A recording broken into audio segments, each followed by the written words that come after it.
Como trabalhar o luto antecipado na TCC, tá? Que o filho aqui, o filho usa drogas e a mãe tem medo que aconteça alguma coisa. Primeira coisa, o que é o luto? Tá? O luto ele é normal. O luto ele é normal. Ele é um processo, basicamente. A gente pode falar o processo do luto. Então, não é uma coisa, vamos colocar assim, negativa sentir luto, tá? Passar pelo luto. Ele é um processo normal que faz parte da nossa vida.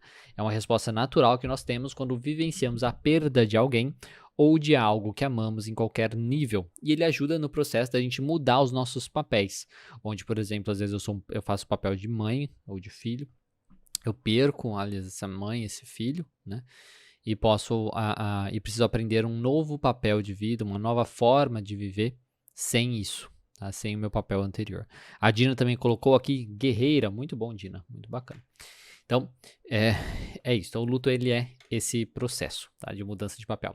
Então, a experiência do luto depois de perder alguém por uma batalha, às vezes por uma doença, por uso de substâncias e tudo mais, pode ser um pouco diferente de perder alguém subitamente, né? Porque a gente, querendo ou não, vai desenvolvendo aquele sentimento. Se a gente simplesmente alguém morreu, né? Já um acidente de carro, né? Uma coisa nesse sentido, uma coisa muito súbita.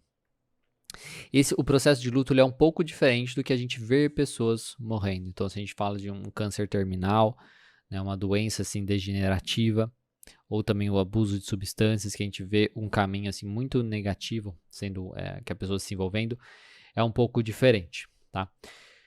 A experiência com esse luto, né? Então, quando alguém está com, por exemplo, uma doença terminal, é comum que amigos, a família, até mesmo o paciente comecem já assim lutar em resposta à expectativa de morte. Isso é chamado de luto antecipatório, tá?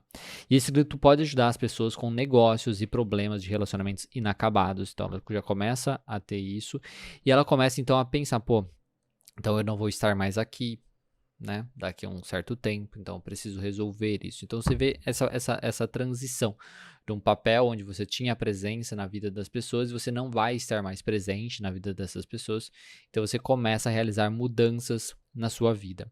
As pessoas ao redor do mesmo modo, então elas já começam esse processo de se imaginar sem aquela pessoa no seu dia a dia, para ela começar a fazer mudanças necessárias para diminuir o seu sofrimento e também conseguir superar da melhor maneira possível, tá?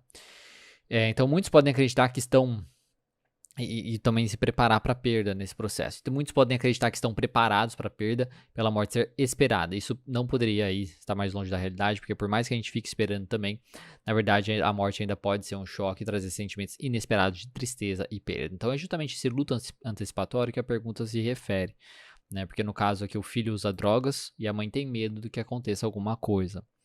Se a gente está falando de um paciente que já está realmente um abuso de substâncias, realmente assim, não consegue sair daquele ciclo e tudo mais, é compreensível essa mãe visualizar esse futuro onde esse filho vai acabar falecendo, vai acabar perdendo alguma coisa, né? E o paciente, ele precisa se permitir sentir a dor e qualquer emoção que apareça. Então, esse paciente é muito importante inicialmente, porque isso em qualquer processo de luto, né? Que ele sinta essa dor, essa possível falta que ele vai sentir, né? Então ele já tá antecipando isso. E qualquer emoção que apareça.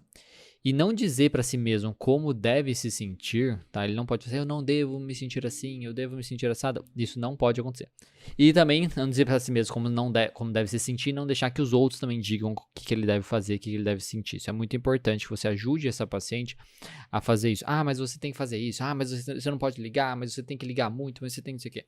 Ela precisa sentir a emoção dela, sentir o que ela está vivenciando e a partir daquilo tomar as decisões importantes. Então não criar também expectativas de o que vai acontecer, ou o que pode acontecer também de forma positiva é muito importante também, para que não aconteça uma frustração muito grande. E também aceitar que ela vai precisar passar por isso, né? Que ela possivelmente vai passar por isso, é muito importante. Então, é importante que ela mantenha a vida dela, e aí você vai ajudar ela com isso, tá? Que ela não, digamos, se abandone a vida dela por conta desse filho, para tentar resolver todos os problemas desse filho, né? E aí acaba abandonando a vida dela.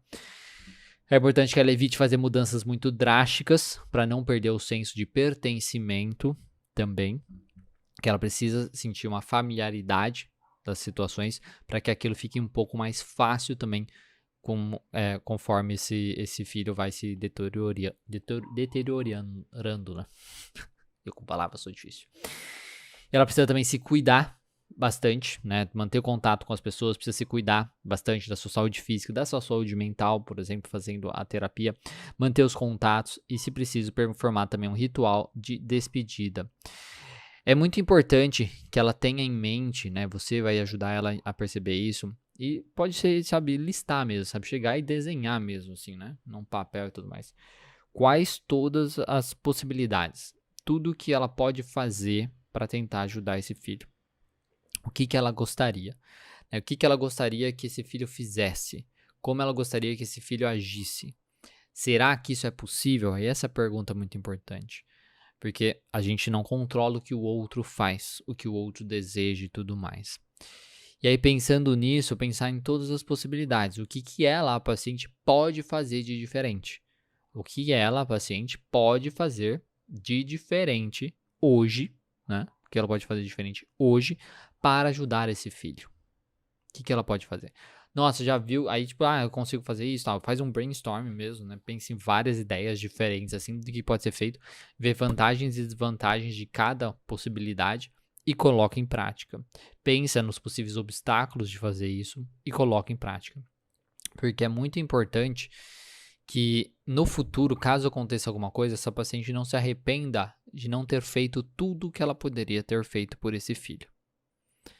Então é melhor se arrepender de coisas que você fez do que coisas que você não fez.